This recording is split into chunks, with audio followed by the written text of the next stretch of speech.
왜 유족급여가 안 된다는 건데요? 네? 우리 남편이 근로자가 아니어서 그렇다고요?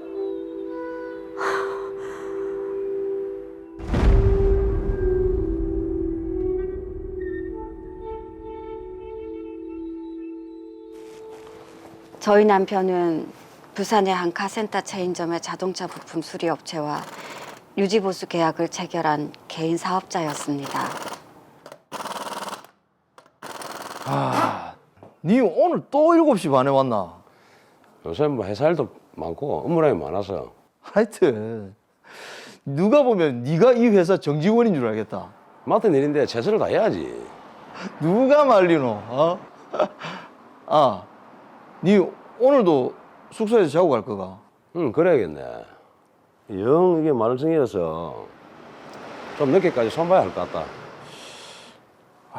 거기 너무 낡고 창문도 깨졌던데 안 춥나? 뭐 춥긴 해도 업무랑 맞추려면 할 수 있나? 하여튼 뭐 이불 겹겹이 싸매고 전기장판 뜨뜻하게 올려서 자라. 알겠다. 그래. 아유, 외근 있어서 나는 간다. 갔다 온다. 굉장히 업무량이 많아 보이네요.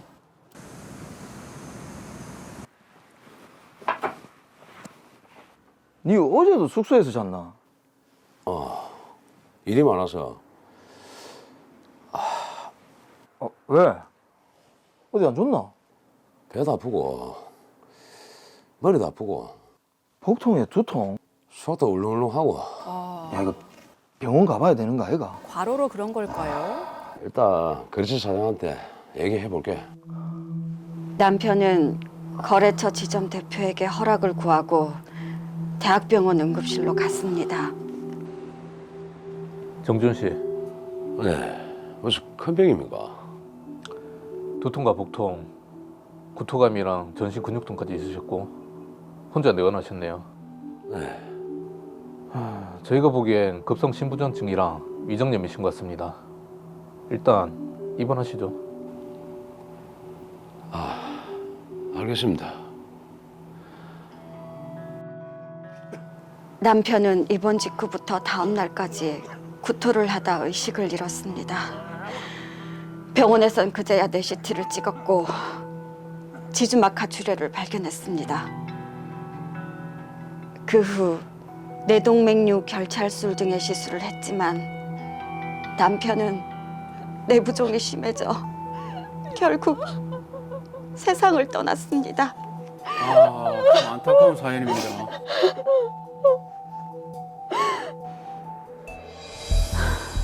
우리 남편 사망한 거 병원 가실 아니에요? 저희는 적절히 조치를 했습니다. 조치를 했는데 계속 토를 해요? 뇌출혈도 늦게 발견하셨잖아요. 저희는 발견 즉시 조치를 했지만 내부종이 심해서 어쩔 수 없었다니까요. 저 이대로 못 넘어갑니다. 고소할 거예요.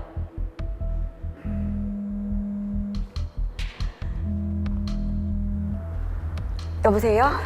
네. 네? 그러니까 우리 남편이 근로자가 아니어서 산재 처리도 안 되고 유족급여도 못 받는다고요?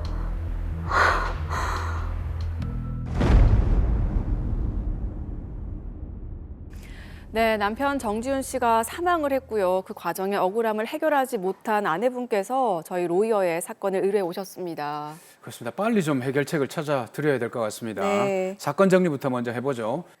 정지훈 씨는 자동차 부품 수리업체와 유지 보수 계약을 체결한 개인 사업자로 매일 아침 7시 30분부터 오후 5시 30분까지 기계 점검 및 수리 업무를 담당해 왔습니다. 회사가 바쁜 만큼 일도 많은 탓에 회사에서 제공한 숙소에서 지내면서 근무를 하기도 했는데요. 갑자기 기온이 내려간 어느 날 정지훈 씨는 갑작스런 두통과 복통, 구토감으로 병원에 가게 됐는데요. 대학병원 응급실에서는 급성 신부전증 및 위장염으로 진단해 단순 입원 조치만 했습니다. 그런데 정지훈 씨는 입원 직후부터 다음 날까지 구토를 하다 의식을 잃었고 병원에서는 그제서야 뇌 CT 등을 통해 지주막 가출혈을 발견했습니다. 이후 추가 시술이 이루어졌지만 결국 정지훈 씨는 뇌부종이 심해져 사망하게 됐는데요. 이후 아내 김영주 씨는 남편의 회사에 산재 처리를 요구했고 근로복지공단에 유족급여 및 장의비를 청구했습니다. 대학병원에는 진단과실을 주장하며 손해배상을 주장했는데요. 하지만 근로복지공단에서는 정지훈 씨가 회사의 근로자가 아니라며 산재 처리와 유족급여 지급 등을 거부했고 대학병원 역시 과실이 아니라고 주장해왔습니다. 이에 김영주 씨는 과연 어떻게 대항해야 될까요? 자, 회사 근로자가 아니라서 산재 처리도 어렵고 유족급여도 지급할 수 없다. 아, 정말 어떻게 해야 될까요? 자, 이수아 변호사님, 이 사건 어떻게 보셨습니까? 네, 정말 안타까운 사연입니다. 이번 사건의 경우 근로자성이 존재하는지, 산업재해로 볼 수 있는지, 의료기관의 의료 과실이 존재하는지 등 많은 쟁점들이 있어 김영주 씨가 홀로 사건을 대응하기는 어려움이 클 것 같습니다. 네. 자, 그만큼 복잡한 사건인 것 같은데 저희가 하나하나씩 따져보도록 하겠습니다. 자, 우선 정지훈 씨를 근로자로 볼 수 없다고 근로복지공단에서 판단을 했는데요. 최재한 변호사님, 자, 정지훈 씨를 근로자로 볼 수 있을까요? 없을까요? 네. 노동법률상 이제 일반적으로 근로자라고 하면 이제 근로기준법에 규정을 두고 있는 근로자의 정의 규정을 참고를 하게 됩니다. 이제 근로기준법에서는 근로자를 직업의 종류와 관계없이 임금을 목적으로 사업이나 사업장에 근로를 제공하는 사람이라고 규정을 하고 있습니다. 다만 이러한 그 법률상 정의를 실제 사례에 적용해가지고 이제 근로자성 인정되는지 여부를 살펴보려면 그 이제 근로관계의 종속 여부 그리고 지휘 감독 관계의 존부 등 여러 가지 배경 사실을 좀 종합적으로 살펴봐야 합니다. 자, 지금 이 근로복지공단에서는 정지훈 씨를 근로계약을 체결하지 않은 개인 사업자로 보고 있거든요. 그래서 지금 근로자가 아니라고 판단을 한 것 같습니다. 어떻습니까?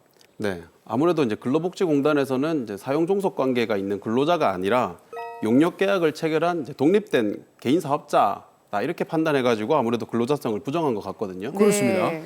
그러나 이제 우리 대법원은 이제 개인 사업자 여부만을 좀 근거로 근로자성을 판단하지 않고 여러 가지 배경 사실을 토대로 이제 근로자인지 여부를 판단을 하고 있습니다. 여러 가지 배경이라고 하면 어떤 것들이 포함되겠습니까?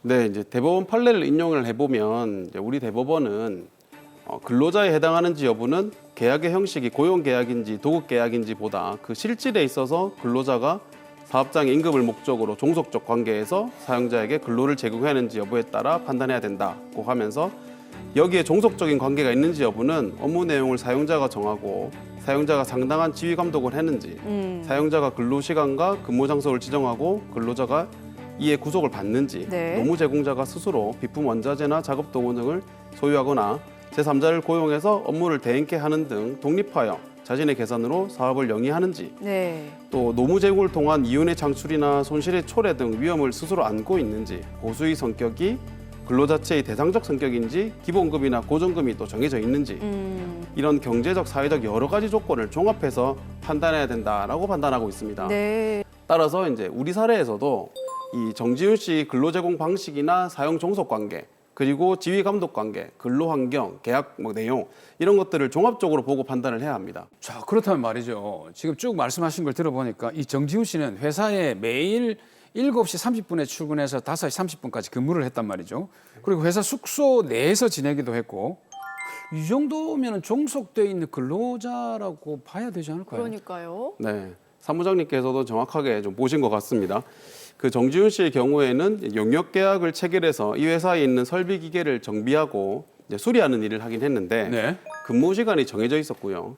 또 매일 출근하기도 했고 또 회사에서 제공하는 숙소에서 거의 숙식을 해결했던 것으로 보입니다. 그리고 이러한 사정은 아무래도 직간접적으로 정지훈 씨가 회사에 종속돼서 근로를 제공한 것으로 볼 수 있는 유력한 증거로 보입니다. 네. 근데 다만 이제 여기서도 이러한 정도만으로 이제 근로자성을 인정받기에 좀 부족할 수도 있기 때문에 네. 지휘 감독 관계가 있는지 전속적인 계약 관계가 있는지 등을 더 살펴봐야 되고 그러기 위해서는 이제 계약서에 기재된 업무 범위라든지 이제 업무 행태 등도 다 살펴봐야 할 것 같습니다. 그러니까 근로계약서가 아니라도 용역계약서에 회사와 정지훈 씨 사이 업무 관계에 근로자와 다름없다라는 내용이 있다고 한다면 근로자로 인정이 될 수 있다는 말씀이신데 이 계약서 검토가 중요하겠네요. 네, 그래서 제가 이제 정지훈 씨와 이 이제 회사 간의 유지 보수 계약서를 한번 먼저 검토를 좀 해봤습니다. 네. 이 계약서에는 설비 유지 관리에 관해서 이제 특별히 주의를 기울이고 또 이제 장비 고장 시에 즉시 대응할 것을 요구하는 내용이 담겨 있었습니다. 또 이제 회사의 승인 없이 임의로 설비 뭐 유지 보수를 할 수 없다는 내용도 있었고요. 네. 또 특히 이제 유지 보수 기간 동안에 다른 업체에 동일한 유지 보수 서비스를 제공하지 못한다는 내용까지도 기재가 되어 있었습니다. 따라서 이제 사실상 정지훈 씨의 경우에는 회사의 뭐 그 지휘 감독에 따라서 전속해서 근로를 제공한 것으로 볼 수 있을 것 같습니다. 오, 정말 그러네요.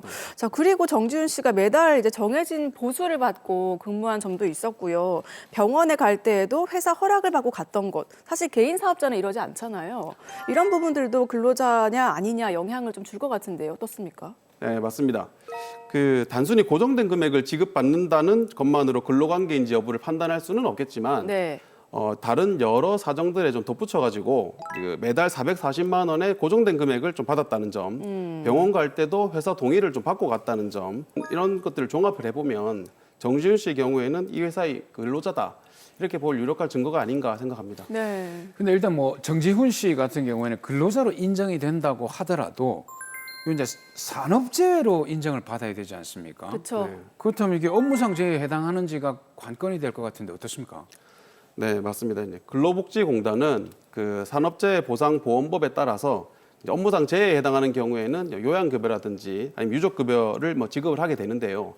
이 업무상 재해에 해당하는지 여부는 그 산업재해보상보험법 37조에 따라서 정해지게 됩니다. 네. 거기 이제 업무상 재해 인정 기준을 따라서 판단을 하게 되고 그 기준에 따라서 근로복지공단의 업무상 질병판정위원회의 판단을 통해서 결정이 최종적으로 이루어지게 됩니다. 산업재해보상보험법 제37조에서 이제 규정하고 있는 업무상 질병이라는 것은 그 업무 수행 과정에서 물리적 인자, 화학물질, 분진, 병원체, 신체에 부담을 주는 업무 등 근로자의 건강에 장애를 일으킬 수 있는 요인을 취급하거나 그에 노출돼서 발생한 질병, 업무상 부상이 원인이 돼서 발생한 질병, 네. 또 직장 내 괴롭힘, 고객의 폭언 등으로 인한 업무상 정신적 스트레스가 원인이 돼서 발생한 질병, 그 밖에 업무와 관련해서 발생한 질병을 이제 들고 있습니다. 네. 그리고 이제 동조항에서는 업무상 재해에 해당하기 위해서는 그 업무와 질병 사이에 상당 인과관계가 필요하다라고 규정을 하고 있습니다. 아. 야, 이거 또 나왔네. 업무와 질병 사이에 상당 인과관계. 네. 상당히 인과관계가 있어야 된다는 얘기 같은데 그 입증하기 어렵지 않습니까? 네, 보통 업무와 재해, 그러니까 업무와 질병 사이에 상당 인과관계를 입증하는 게 굉장히 쉬운 일은 아닙니다. 그렇죠. 네. 또 이러한 상당 인과관계의 입증 책임은 이를 주장하는 근로자나 그 유족 측에 있습니다. 자, 근로자나 유족 측의 입증 책임이 있다 그러면은 입증하기 쉽지 않겠는데 이게 방법이 없나요? 예, 다만 이제 우리 대법원은 업무상 재해에서의 그 상당 인과관계의 입증 정도를 조금은 폭넓게 인정을 하고 있습니다. 그래서 대법원 판례를 좀 살펴보면 우리 대법원은 그 업무상 사유에 따른 사망으로 인정하려면 업무와 사망의 원인이 된 질병 사이에 인과관계가 있어야 한다. 하지만 질병의 주된 발생 원인이 업무 수행과 직접적인 관계가 없더라도 적어도 업무상 과로나 스트레스가 질병의 주된 원인에 겹쳐서 질병을 유발 또는 악화시켰다면 그 사이에 인과관계가 있다고 보아야 한다. 그러니까 이제 의학적으로나 자연과학적으로 이제 명백하게 증명이 돼야 되는 것은 아니고요. 그 업무와 질병 사이에 상당하게 인과관계가 있다라고 본다면 네. 업무상 질병으로 인정된다는 것입니다. 자, 그러면 사연 속의 정지훈 씨 같은 경우에는 뇌출혈과 업무 사이에 상당한 인과관계가 있다고 볼 수 있을까요? 지금 날씨가 또 갑자기 추워졌기 때문에 그렇죠. 그런 영향이 있는 게 아닌가 싶기도 하고요. 네, 이게 추워진 날씨에도 불구하고 이제 정지훈 씨가 근무하던 곳엔 유리창도 깨져 있었고요. 또 당시 업무량이 많아서 근무 시간이 늘어났던 사유도 뭐 있는 것 같습니다. 네. 그렇습니다. 그리고 정지훈 씨는 업무 도중에 이러한 이제 두통과 복통을 호소했고 결국 이제 병원으로 내원하기까지 했었거든요. 그래서 이제 이러한 단순한 추위 때문에 뇌출혈이 발생했다라고 이제 보기보다는 네. 업무량이나 근무 환경 등이 뇌출혈에 상당한 영향을 끼쳤다고 보입니다.